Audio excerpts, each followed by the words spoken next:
Welcome to Inside the Firm, a podcast dedicated to small business owners and hosted by entrepreneurs, Alex Gore and Lance Cayko.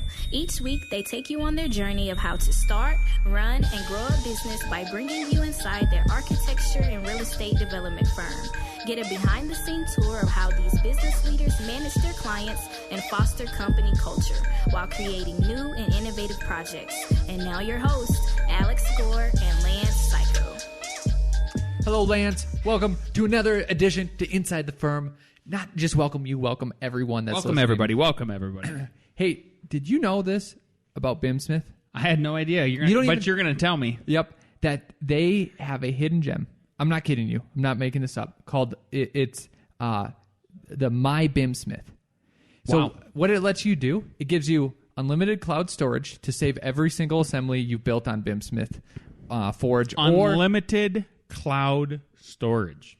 or products you find in their marketplace, right? So then you can create and organize teams and projects with specialized permission so that you can all have the same content with your firm without sorting it locally. So basically you'd make a project, call it P5, P6, whatever, and then once you make a wall, you store it there. And you said, save this wall. Does this cost anything? Dude, it's free. Wow.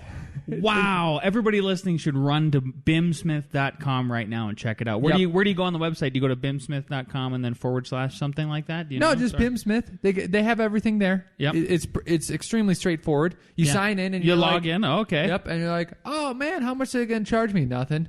They ain't going to charge you anything. Yep. Wow. And what's cool about this is that our other partner is Enscape. And BIM Smith and Enscape go way back, but they both known each other for a long, long time. Yep. And BIM Smith uses Enscape exclusively to demo all their different materials and projects. Phenomenal. So go download something from BIM Smith right now. Go to their marketplace, make a wall, whatever. Go get a free trial from Enscape and have yourself a party. You should. Check it out. Have a blast. Absolutely. I don't see why not. That literally sounds like a fun time. What are you waiting for? Yeah. Yeah. Two old best friends, old pals, Enscape and BIM Smith. I bet they got jokes. They are two old guys on the dock. Nice. Fishing. With a drink, fishing, telling jokes. Yeah. That's who you're dealing with. Yeah. So check them out. Yep. All right. Well, we have a special segment today, and it's called Crazy Clients Part 2. And with that, we are going to enact. Act? Yep. We're going to act this out. So Al is going to be playing the part of the crazy client. So Al, why don't you kick it off for us? Okay. All names have been changed. Yep. These are all semi-fictional characters. Yep. And then I've briefly read through this, but I really haven't read word for word, so I'm kind of on the edge with everyone else. So I'm the client. You are the potential client, and who is emailing me. I am Lance. Okay. So it literally says, these are literal emails, right? These are literal emails. Names are taken off. We're not going to expose anybody. Yeah. Okay, so it starts off. Sorry, I'm the client now. You're the client. To whomever, someone at Blank Survey suggested you might help me by making an overlay showing solar shade on a property survey. How do you charge for this? ? Mary, chicken emoji. I put a chicken emoji. Hi, Mary. Can you give me a call at 303-775-7406? I'd like to learn more about your need for a solar shadow survey and why you might need it. The property is at, are these all? Oh, the property is 280 feet east-west by 100 north-south rectangle. I want an exemption from the 25-foot north-south setback for the building envelope so that the setback will only have to be 10 feet north-south in order to maximize solar area for gardening towards the south of my property. This will put part of the unused landscape street right away in the shadow zone without problems. That's it. I just ended it. Got I it. didn't even answer. Got it. That's helpful, but I still think a quick phone call would be helpful. Can we talk? Thanks, Mr. Cayko. I'll talk to you on Monday. Gotta go. These attachments may make sense of what I'm attempting to describe. I need to make sense of the change in setback so the planners will accept it. Mary, happy weekend. Chicken emoji. Me. Good morning, Mary. I'm just following up here to see if we can chat today. Thanks. Hi, Mr. Cayko. You have not remarked if this is something you could do and at what cost to me. Or do you know others who would help me? Mary, chicken emoji. Hi, Marilyn. Hi, Mary. We are a licensed architecture firm and have done plenty of solar studies in Boulder. I am just trying to understand the entire scope of your project, why you need the study, etc. Can I give you a call to discuss? What is your number? Actually, I need more information about you. You haven't said you are interested or have time or have specific charges. Chatting goes a long way to nowhere, and I am overwhelmed with work. B emoji. Okay, here's our website. f9productions.com/go inside. If you click on that link, there are some great videos to help familiarize you with our firm. I'm very interested, and thus why I'd like to have a phone call with you. Then after that phone call, I am confident I could give you a fixed fee quote. Without that phone call, I cannot fully understand your needs. Can we please just have a short phone call? I'm a very friendly person. Mr. Cayko. Actually, I don't know if it's just written. Mr. Cayko, can a draftsman do this to control costs? Do you have any connections/projects with Longmont or Boulder planning? I need no political problems, no conversations with those staff members. I need a diagram of the east-west building envelope, reducing the north setback from 25 feet to 10 feet to demonstrate its use. That provides 10 feet to the north property line plus 30 feet north-south across right-of-way in landscaping for shadow. The street to the north would not be shadowed. The additional 15 feet south wall would provide additional east-west solar garden area. Mary, B emoji. Yes, Mary. One of our draftsmen would be doing nearly 100% of the work. We know Longmont's building staff by first name, and they know us. We also have an excellent reputation with Boulder's planning departments. We have multiple projects under review and under construction with both departments currently. I am confused about your conversations comment about staff members. I took a look at your survey and site and noticed there isn't a building on there. So in order for me to give you an accurate quote, I would need to know what kind of building you are wanting to build. What kind of building are you trying to build? I'm not really that secretive, but no. ... You don't need to know what kind of building to figure out the overlay. And I don't want you to discuss my project with anyone. Music emoji. Wouldn't it be helpful because then you could know the heights too? Like, these are intricate. We'll get there. Sorry. You're out of character right now, Mary. Out of character. Sorry. Actually, I do need to know what kind of building you are planning to build. Otherwise, I literally cannot perform the solar analysis. The solar analysis is 100% dependent upon the proposed building and its height. Attached is an example of another project we did in Boulder, 1912. Notice how the points for the analysis literally come from the top of the roof. 2 short stories, not a tall building. $500 for the solar study, then. We will need to know the size of the footprint, the roof style you wish to build, and the height of each floor. If that is acceptable, then I can write up a small contract and we can start this week. Mr. Cayko, the largest rectangular east-west accommodating 9,000 rectangular footprint fitting the site as presented in our survey with right-of-way, driveway, and the best building site drawn as given. 12-to-1 north and south slope roof, 10-foot floor height, 1-foot main floor site elevation, 26 feet in building height. What amount of time do you need to conclude this study? This lady from this place, from the surveyor, can supply you with basic survey outline. Are you able to work on this without discussing it elsewhere? I would consider that a breach of an agreement. Music emoji. Hi, Mary. I think we are just going to have to turn this down. I don't like the fact that we couldn't even have a phone call and that this is to be done in some strange, secretive way. Good luck with your project. Amazing lack of privacy. A simple phone call would have taken care of a lot of my concerns, Mary. I wasn't asking for much. Again, good luck with your project. A simple privacy would have taken care of my concerns. I was asking for it, and you haven't assured me. Yeah, because we're not going to do the project. That was out of character. You're out of character, Mary. Mr. Cayko, we can continue or not continue. I'm asking a draftsperson to overlay the survey with the dimensions of the solar building site I need. I do not know why I have to argue with you to get that. Could you please refer me to someone else since you are so unhappy and didn't get your way? Reminds me of the president. Mary chicken emoji. Good luck with your project, best.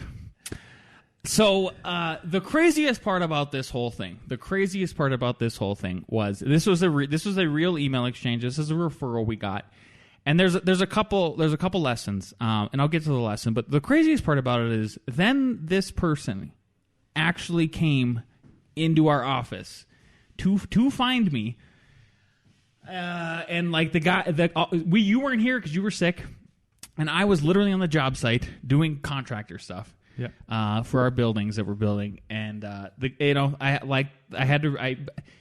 were completely dumbfounded and surprised, and she ended up bringing in some food for them. Did they tell you this?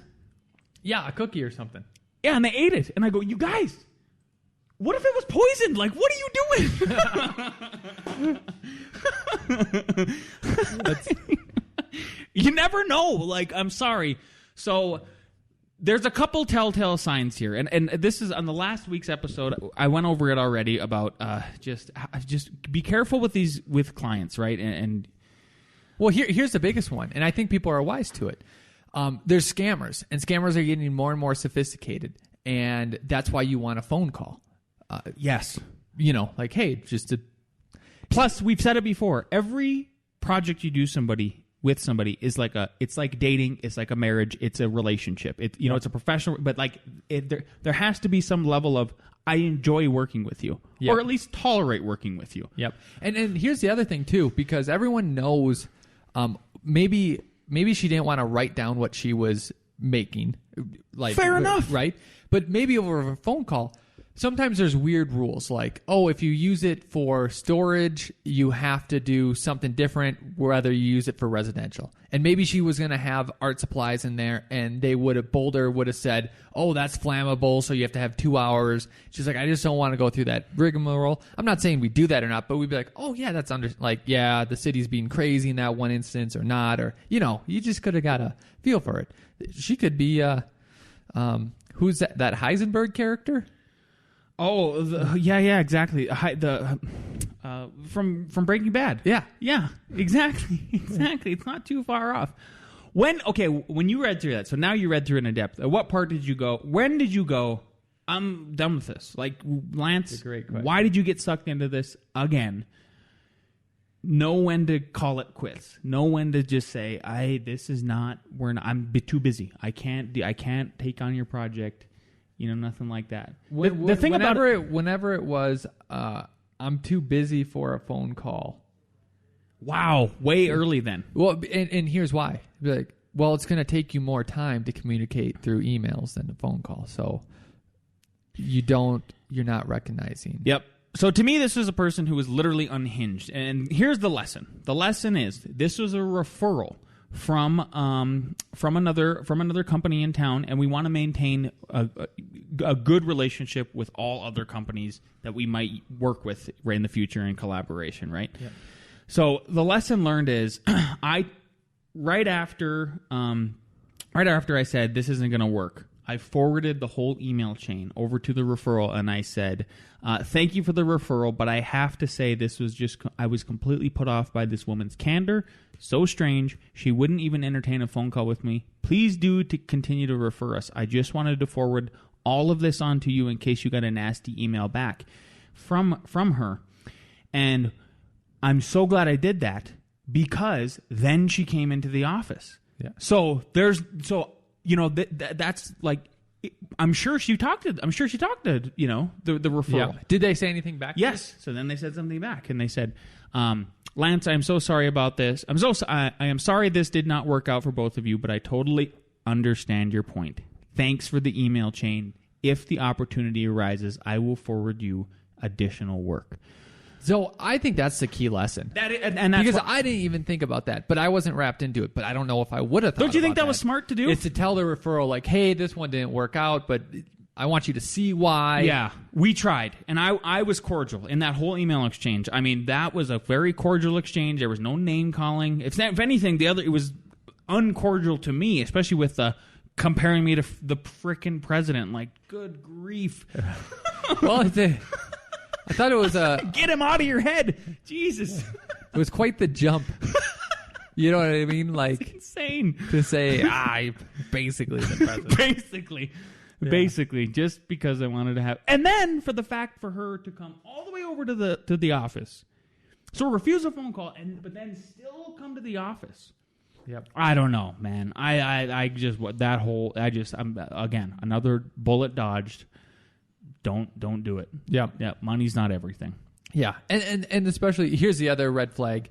Oh, I just need a drafts person to do this small thing for me. Yes. But if you ever hear that if you're a licensed architect, if you are a professional, if you hear that, run. Just run. We've been there. Yep. Because it's never that simple. It's never. Yep. Okay.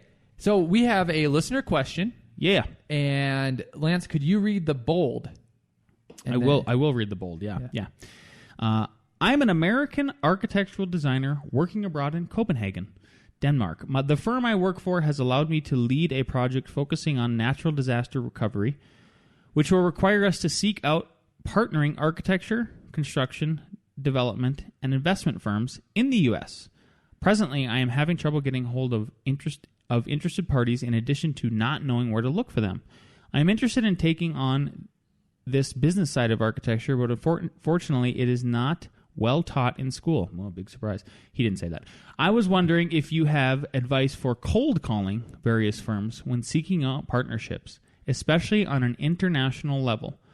What to do should they not respond? Any and all advice would be greatly appreciated. That's a great question. It's a great question. It's going to be harder for this person because he's across the pond, the Atlantic Ocean. And I do feel like it's going to be harder cold calling than normal if you were on this side. So the first strategy I would take is social first.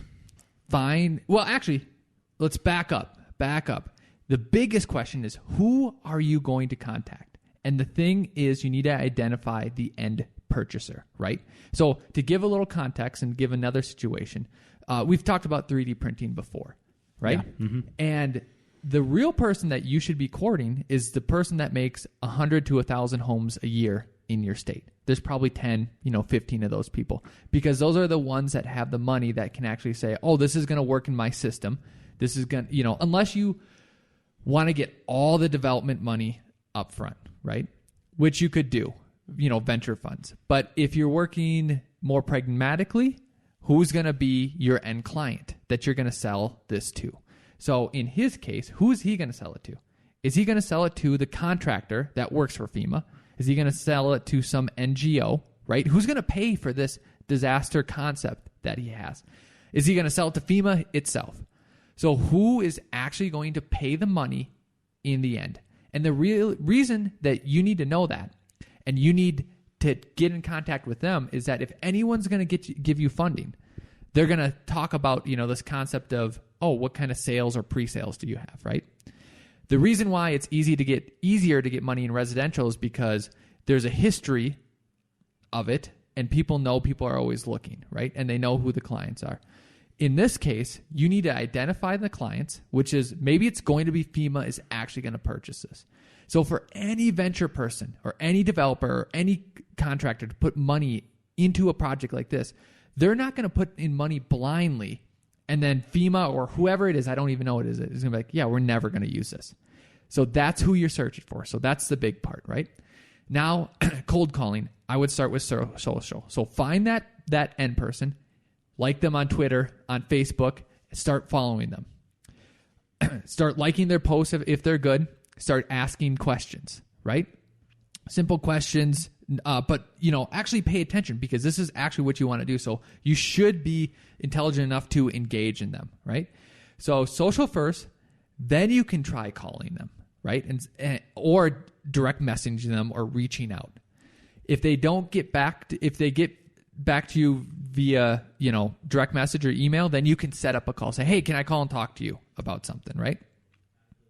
Then if you get past that stage, then I think you need a splash campaign. Literally, like, you need to surprise them and wow them since you're on the other side of the pond.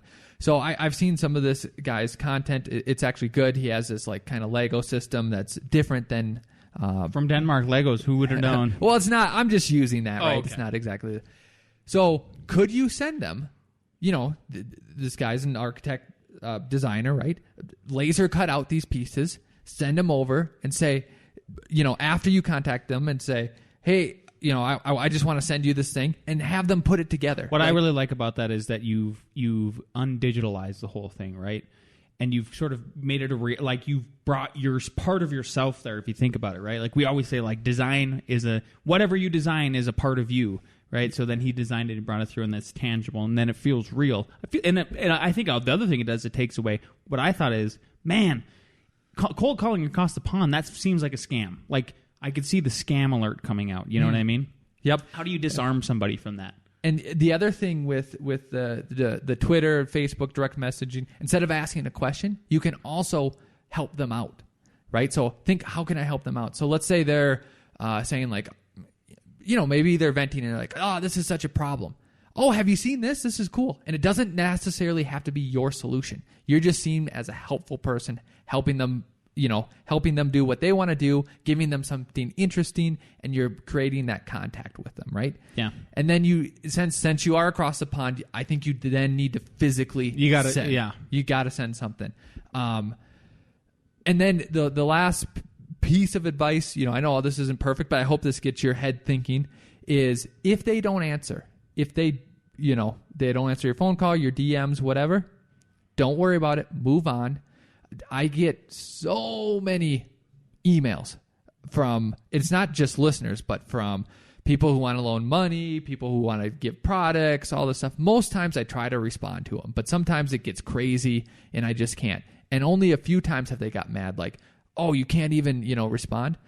You're just a random person yelling at me. Like, well, I don't... What the hell? So if you're not getting anything, that is okay. For whatever, you might think that it's the perfect solution for them, but they might not have the avenue. They might not have the influence. They might be doing something that's totally locked them up.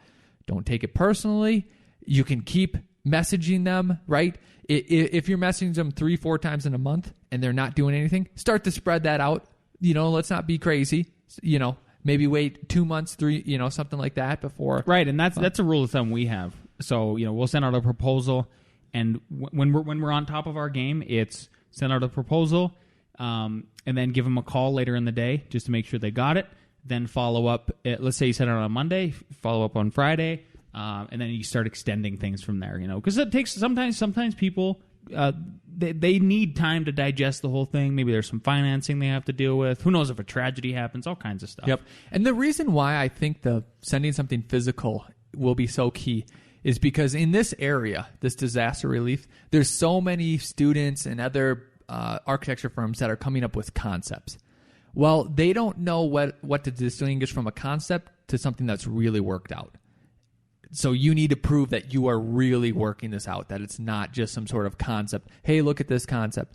Someone sent me an idea for a house, great concept. Like, I don't know am I doing all the work to figure it out now? Like, so yeah, I think that's where you need to go with it. Yeah, I would just wrap it. I would, to do a full circle, identifying the end purchaser is ultimately critical, right? And just establishing the relationship. So, good idea. Follow them. Literally, kind of like an online stalker in a way. Yeah, but and I mean that with all sincerity. Like, try to understand who the purchaser is. Get inside their head a little bit so you can find your ins there. Yep. Because I don't want you to discourage if you. Hey, I'm going to get a hold of some contractor, an architect, and a venture capitalist in the U.S., and you aren't getting anywhere. And you're probably not getting anywhere because they probably just like, oh, this is great concept, but there's no meat to it. And the meat is getting that end person on board. Yep. I did cold calls for a while at the very first firm I worked at. Sorry, not the very first firm. The first firm I worked at in Colorado before I got laid off in the Great Recession, and it's brutal. I think my little piece of advice here would be, it's a numbers game, and it just might be, it might be a lot of calls after a while. But maybe you reduce yourself by, again, identifying that end purchaser. But then also, if you're doing the social media interactions, it's not a cold call anymore. It's a warm call. It's warmed up. Yes. It's definitely warmed up. That's true. Well, how about this? Like our garage installer, he and I follow each other on LinkedIn, and I really just enjoy his posts because he does a great job of like selling himself. He does these really cool garage doors that like they can you can do like a vaulted ceiling in a garage, right? And then the track goes up at an angle, it blows people's minds. He just like was very good at his LinkedIn social media. Yeah. And that's who I reached out to him because I was so impressed with what he's doing. There's a couple other suppliers too. Like this one guy in Denver does brick staining. Yep. It's this really cool product. Like instead of painting brick, right? That's like a cardinal sin if you're an architect. Yeah. But he stains it, and the before and afters he just keeps selling himself. So, do you have any advice or thoughts? I'm bringing it up on the fly, so I don't even have a solution. Because we talked about warming up by engaging, but some people, let's say you start to make your own media, and like we do. So the person that's going to probably do our condo insurance, when I reach out to him from a referral, he was like, "Oh yeah, I know about you guys." Like he already knew. He's like, follow you, blah, blah, blah. So whatever your concept out there, can you make a Twitter page for it? Can you make a Facebook page? And then how do you balance that? Because I think the only pushback is, I don't want to give too much away. I don't, you know what I mean? Yeah, I mean, you'd have to know the ins and outs of the whole thing. And, I don't know. That gets tricky because we've had copycats. But we're always flattered by the copycats, especially with a tiny house. Like the tiny house is like people have done foldable decks and foldable awnings and foldable this and that. But, and they did it after us. Like that's just a reality. But like I'm flattered by it actually. Yeah. It's like why wouldn't I want a great idea that I've designed and built to be to spread more? Yep. You should start it with what's ever on your website, whatever is public, anyways, and then you can start to share stuff about your community, about the disaster community. So it doesn't always have to be about your stuff, and that's probably how you can balance. Maybe that's how you can do it. Well, either way, how about this? We're just maybe planting the seed in your head. Yeah, think about how you could start making your own media, and that's what's important. If you haven't listened to Discovery, whatever episode is Discovery is a Myth that we did right after the Amazon, then go back and listen to that because we kind of explain how to do it all over, Yep. And schedule time for this or else you won't do it. Yeah. Make it a priority. Make it literally block out like you did for Amazon and how we block out stuff for all the things we do. Yep. So, cool. Well, I have a development update. Is that where we're at next? Yeah. Dude, we're building. It is the best. Have you been to the job site this week? You got to go check it out because all the building B, the big one is... we've got me and Ross finished the damp proofing around the foundation on the outside. I was just listening to a podcast in the sunshine. It was fantastic. Nice day today. Really nice day today. We started the insulation on the inside. It's going really, really smooth. There's a little trick that we used. So we left the ties, the ties that tie the formwork together. So they stick out about 1.5 inches, right? And then the guys go and break them off. Don't break them up. No, yeah, we didn't. So I said leave the top 2 on. Because the insulation will cover it anyway. Yeah. And then that's helping us adhere in addition to the P300 that we're using to adhere it. Is that glue? Yeah, it's just it's like the same people who make the subfloor glue, right? How are you spreading it? Oh, just with the caulking gun, But it's, okay, it's that kind, not like a brush. Not like a brush. It's okay. Yep, it's working out really well. But it's awesome. We have so everything's moving ahead. But the big thing is you have a quote here. Should I read this quote? It will not go as planned, but it should be within the realm of possibilities you prepare for, right? Yeah. So the tricky thing about our project is we wanted to start in September. We ended up starting in December, kind of right at the end where we were just like, all right, it's either now or never, or now or at least postponed or something like that. And once we got it off, and so at that point, like, not all of our numbers were firmed up. There were still, one of the big ones is plumbing. It's just, there's a real shortage of plumbing and good plumbers down here in Colorado. And compared to the electrical and compared to the mechanical, the numbers are like twice as much. So We've had to bid it 6 times. Yep. So I just got a bid in that I just forwarded to you. You got that email, right? I got that email. So I know you're busy, but are you going to reach out to him and say, hey, got your bid? I'm going to do that. Lance, Al's, Yep. you know. After we're done with the podcast today, I'm going to go get a glass of wine and sit down and crunch stuff out. And then I got to pack because I'm going to D.C. tomorrow. Yeah. So, what has been nice is, especially with Al has some really great connections because of all the multifamily stuff that he's done down in Denver with other developers and just consultants and stuff. And we've gotten some really great referrals. So the trick that I've had to do is moving money around. So, like, let's say we had a line item for HVAC that was $100,000. And our bid came in, and it kind of did. It came in, tens of thousands of dollars less than that line item. And I go, oh, great. Now we're going to be able to pay for this. And then all of a sudden, whatever this is. And then all of a sudden, we started excavating, and the soils guy said, "Oh, you gotta go deeper. Yeah. You gotta go deeper, and then you gotta do recompaction and all this." And I go to our foundation sub, and I'm like, "All right, we gotta do that now." And then it cost us more money, and all that money got washed into the foundation now, right?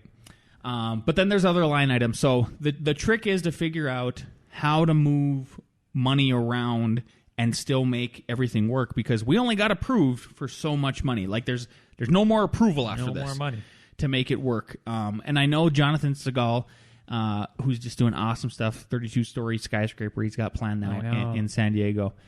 He did a lot of what I'm about to say, and that is like we're not living on credit cards, but he used every single line of credit he had to get his first project done.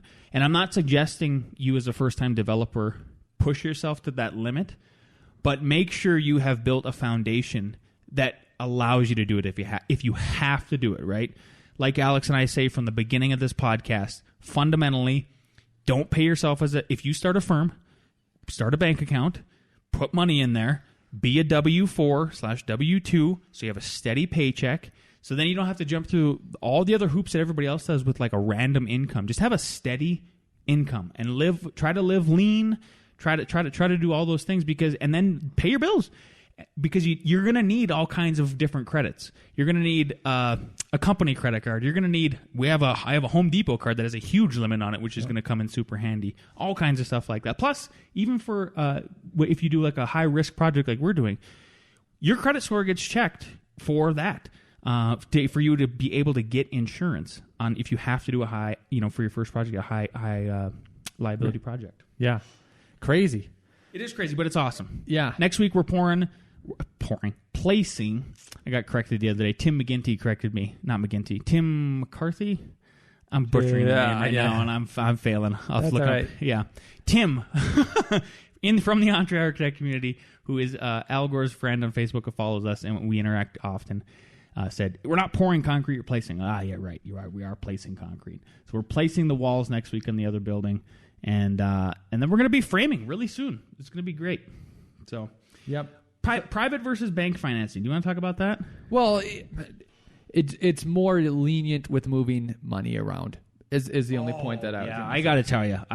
I mean, so we went with private money, and it has been fantastic so far. We've actually even done some like rookie things, like we've taken like 3 or 4 draws randomly, and not like an experienced contractor where we're like, I'm doing one on the, we'll do a draw on the 1st, we'll do it on the 15th. That's it each month. Subs, you got to have it in by this day to make it happen.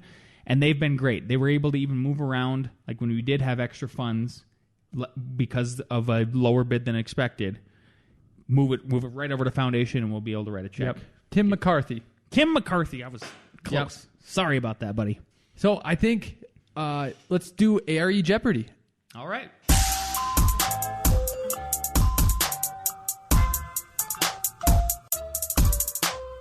All right, here we go. Question number 1. Standpipes are blank. A group of vertical orientated pipes for potable water supply. B, a vertical pipe extending from the water supply, typically used in firefighting. C, another term for vent pipes. D, mechanical gas pipes. Stand pipes. S-T-A-N-D. Stand. P-I-P-E-S. And a group of vertical orientated pipes for potable water use. B, a vertical pipe extending from a water supply, typically used in firefighting. C, another term of vent pipes. D, mechanical gas pipes. Doo-doo-doo-doo. Doo-doo-doo. Wow, a lot of blank looks. If everybody B, C, B. B. So standpipe is basically if you have 2 stories or below, especially if you have a car, a garage, then you need standpipes, and it also helps if you're 5 stories or above. There's a bunch of different rules, but if you're doing big buildings, you should look into whether you need standpipes or not. Standpipe. Yep. P5 people. P5. How many? Question number 2. How many classes of standpipes are there? Yeah, love it. A1, B2, C3, D4. Ooh, I like the next question. Where are we at? What do we got? We ready, boys? C. Yes. How did you guys all know that there was 3 classes of standpipes, which you didn't even know? I feel like all your favorite numbers are 3, and that's why you picked it. Yeah. So is Mark Rule of down 3, 1 yeah. and everyone else is tied? The Lord. Yeah. Okay. All right. Number 3. Clear height above and below mezzanine should be a mezzanine? Yes. The clear height above and below a mezzanine should be A, 6 feet, B, 6'8", C, 7 feet, D, 8 feet. Mezzanine, gentlemen. One more. You want to do the answers one more time? Okay. A, 6 feet, B, 6'8", C, 7 feet, D, 8. C, B, and B. Now you tell me. It's C. That's what I thought it was 7. Yeah. Yep, 7 foot. Yep. To make it a room. Plus, it's a commercial. Yeah, exactly. Yep. There might be an exception for egress, the egress portion of it that might make that particular portion 6'8", but 7 foot is the general. Al wrote my questions today, so I don't know. Yeah. So they're straightforward, people. Yeah. Oh wait, I got it right. Who got what right? That was you. Were the only one. All right. So what is the score? So 3, 2, 1, 2. Not naming names. Okay, no names. Number 4. The aggregate area of a mezzanine should not be greater than blank of the floor below. Everybody should. This one. Yeah. The aggregate area of a mezzanine should not be greater than blank of the floor area below. Ross would nail this if he got this. You got to read it. Oh, sorry. A half, B quarter, C fifth, D third. I figured everybody would already just be writing numbers. Want to read it again? No? Okay. So D, B, A, and D. It's a third, isn't it? It's a third. Yeah. So Gresh got it. Congratulations. You get to pick where we eat tomorrow. I won't be here. All right.